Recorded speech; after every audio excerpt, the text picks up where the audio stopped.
नमस्कार दोस्तों, आपका स्वागत है दोबारा सौरभ अग्निहोत्री ऑफिशियल चैनल पे। दोस्तों, मुमुक्ष महोत्सव बहुत ज़ोर शोर से चल रहा है।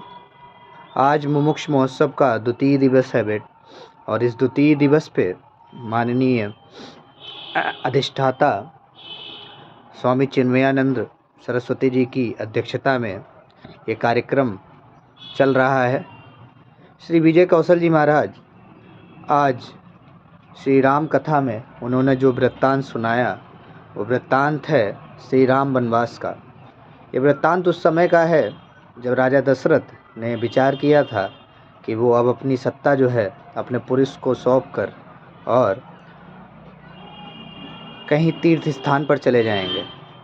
महाराज जी ने ये भी बताया कि तीर्थ स्थान पर जाके हमें बसना नहीं चाहिए, बल्कि तीर्थ स्थान पर जाके हमें कुछ समय वहाँ व्यतीत करना चाहिए, 2-3 दिन वहाँ पे बिताने चाहिए।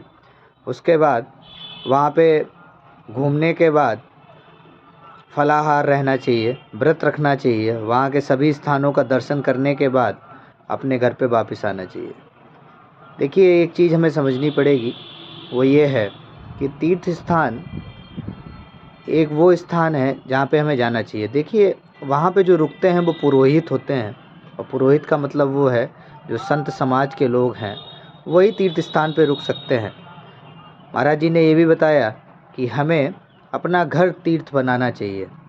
घर एक ऐसा घर होना चाहिए जहाँ पे भगवत चर्चा होनी चाहिए, प्रभु श्री राम की चर्चा होनी चाहिए, और इस चर्चा में पूरा घर शामिल होना चाहिए। तो आइए श्रवण करते हैं द्वितीय दिवस इस श्री राम कथा का। और यहाँ से भगवान प्रभु श्री राम की वनवास की यात्रा शुरू होगी, और दशरथ जो है उन्होंने विचार कर लिया है अपनी सत्ता देने के लिए प्रभु श्री राम को।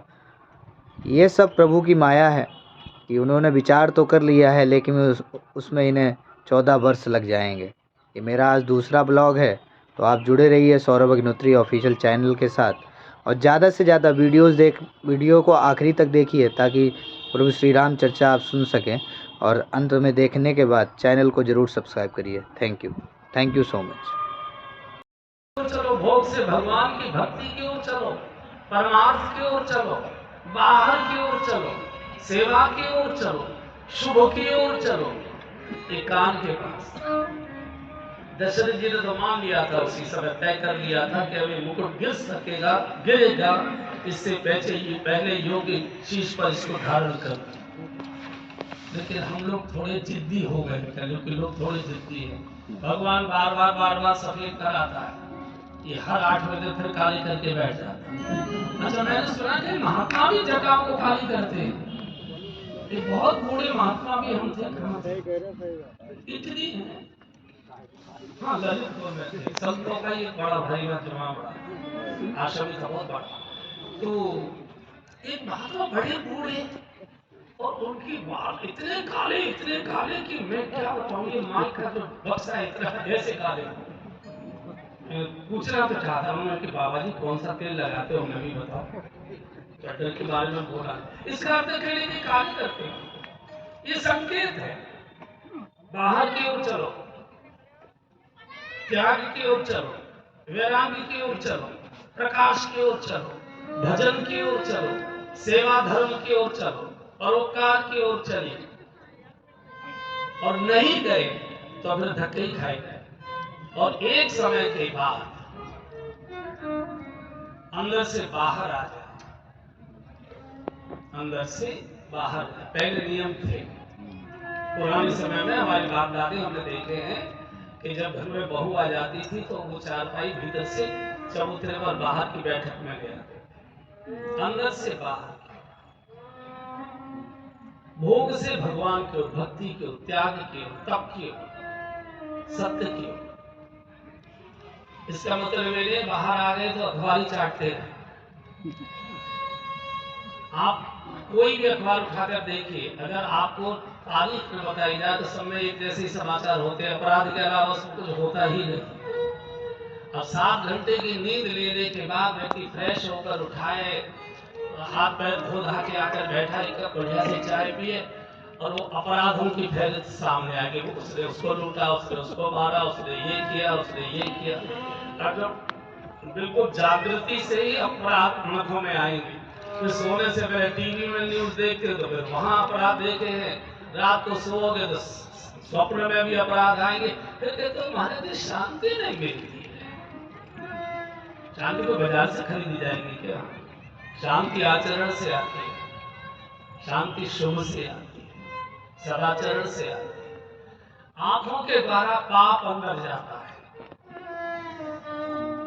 पाप का प्रवेश द्वार आंख है, जीव नहीं है। जीव तो प्रकट करती है, आंख शुभ भी अशुभ भी आंखों से प्रवेश करती है। और इसलिए आंखें शुद्ध रहें, इसलिए गोस्वामी जी बहुत पहले बोल गए, गुरुदेव के श्री चरणों के आश्रय में रहेंगे तो आंखें शुद्ध रहेंगी। श्री गुरु पद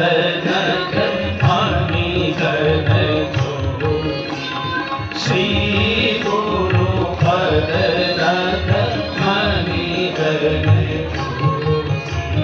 श्री गुरु पद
उनके चरणों की पावन रथ का काजल नेत्र हो।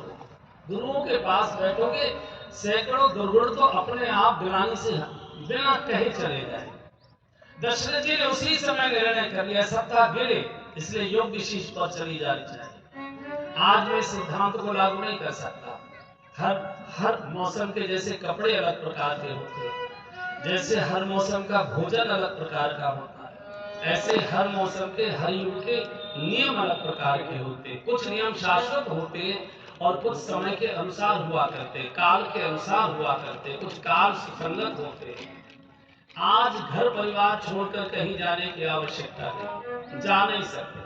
एक समय में मनु महाराज आपके पड़ोस में आए थे नैमिषारण्य में। उस समय वन स्वतंत्र होते थे। जिस राजा के राज्य में वन होता था उसमें रहने वाले ऋषि मुनियों की रक्षा, सुरक्षा, भोजन की व्यवस्था, सबकी चिंता वह राजा करता था, लेकिन उसका दखल नहीं होता था। वन स्वतंत्र होते थे, कोई भी जाकर रह सकता था।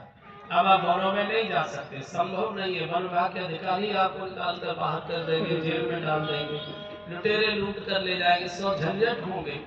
तो आज कहीं वन में जाने की जरूरत नहीं है और किसी तीर्थ में भी स्थायी जाकर निवास करने की आवश्यकता नहीं। मनु महाराज आ गए थे। मैं निवेदन करता हूँ और मैं इसकी अनुमति भी नहीं देता। तीर्थों का प्रवास करना चाहिए। तीर्थ में जाइए, 2-4-6 दिन रहिए, सामान्य फलाहार भोजन करिए, संयम का जीवन जियो और जो पूजा पाठ घर में नहीं हो रहा था वह पूरा करिए। किसी संत के चरणों में बैठकर कुछ भगवत चर्चा करिए, कुछ अपनी कठिनाइयों का मार्गदर्शन प्राप्त करिए, फिर घर में आ जाइए। फिर महीना 2 महीने घर में रहिए, फिर कटर पटर होने लगे, फिर चले जाइए। तीर्थ में आना और जाना ये बनाना चाहिए। तीर्थ में स्थायी निवास तीर्थ के पुरोहितों के लिए अनुमति है, महात्माओं के लिए। सामान्य गृहस्थी को तीर्थ में, घर को तीर्थ बनाइए।